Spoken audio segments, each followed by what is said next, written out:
আর কালকের তুলনায় আজকে যা গরম পড়েছে, এর যদি শেকড় কাটে যায়, একটুও যদি শেকড় কাটে যায় তাহলে আর হবে না। রাস্তায় এমন একটা জায়গায় ইটের সারে হয়েছে একটা নয়নতারা গাছ, কিন্তু এটাকে এখন কি করে তুলবো? ইটটা না তুললে তো হবেই না। ফাইনালি ইট তুলে নিলাম। পাশেই কিন্তু 4-5টা নয়নতারা ফুল গাছ লাগানো, যেখানে খুব সুন্দরভাবে ফুল হচ্ছে, কিন্তু সেখানে কিন্তু চারা একটাও হয়নি।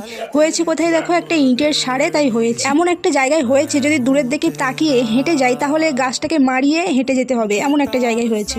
বর্ষাকালটা সত্যি আমার হেব্বি ভালো লাগে, কারণ বর্ষাকালে যদি কোনো গাছের ডাল বা কোনো শেকড় কাটা গাছ যদি রুয়ে রাখি, ও এমনিতেই হয়ে যাবে, কারণ বর্ষার জলে এমনিতেই হয়ে যাবে।